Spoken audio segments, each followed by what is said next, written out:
ગુજરાત યુનિવર્સિટીમાં બબાલ કરનારા તત્વો સકંજામાં ક્રાઇમ બ્રાન્ચે 3 આરોપીની કરી ધરપકડ. ગુજરાત યુનિવર્સિટીના હોસ્ટેલ પરિસરમાં નમાઝ અદા કરતી વખતે વિદ્યાર્થીઓ પર હુમલો અને તોડફોડ કરનારા 3 આરોપીઓને રાઉન્ડ અપ કર્યા.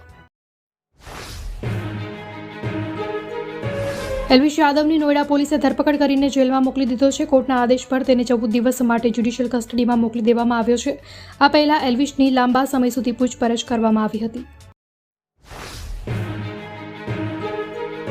ગુજરાત યુનિવર્સિટી મારપીટ કેસમાં વિદેશ મંત્રાલય પણ એક્શનમાં. વિદેશ મંત્રાલયે માહિતી આપી છે કે એક વિદ્યાર્થીને સારવાર બાદ હોસ્પિટલમાંથી રજા આપવામાં આવી.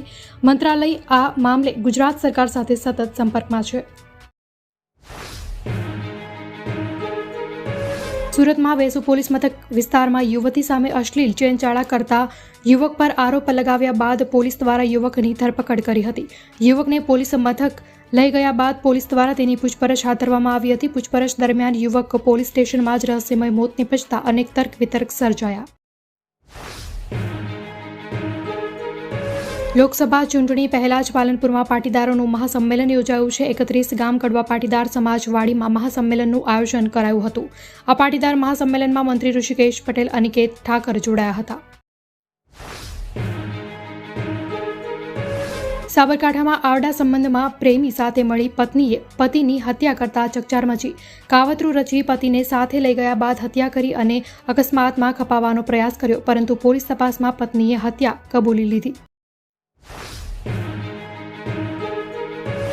કચ્છની ધરા ફરી ધ્રુજી. રાત્રે 12 કલાકને 12 મિનિટે ભૂકંપનો આંચકો અનુભવાયો.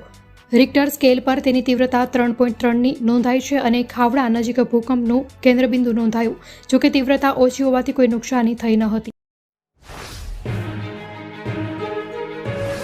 અમદાવાદના મેમનગર વિસ્તારમાં ગત સાંજના સુમારે કાર ચાલકો દ્વારા બેફામ રીતે કાર હંકારી વાહનોને અડફેટે લેતા થોડા સમય માટે સમગ્ર વિસ્તારમાં ભયનો માહોલ વ્યાપી જવા પામ્યો હતો. સામ્રાજ્ય ટાવર પાસે એક કારને અડફેટે લીધા બાદ કાર ચાલક દ્વારા ફરાર થવાનો પ્રયત્ન કર્યો હતો. ચૂંટણી પહેલા છત્તીસગઢના પૂર્વ સીએમ ભૂપેશ બઘેલ સામે એફઆઈઆર. લોકસભા ચૂંટણી પહેલા છત્તીસગઢના પૂર્વ મુખ્યમંત્રી ભૂપેશ બઘેલની મુશ્કેલીઓ વધી ગઈ. મહાદેવ એપ કેસમાં તેમની સામે એફઆઈઆર નોંધવામાં આવી છે. પંજાબથી એક મોટા સમાચાર સામે આવ્યા છે. પંજાબ પોલીસ અને ગુનેગારો વચ્ચે એન્કાઉન્ટર થયું. સીઆઈએની ટીમ દરોડા પાડવા માટે રાજ્યના હોશિયારપુર જિલ્લામાં પહોંચી. આ દરમિયાન ગુનેગારો દ્વારા ફાયરિંગ કરવામાં આવ્યું, જેમાં એક પોલીસકર્મી શહીદ થયો હોવાનું સામે આવ્યું છે.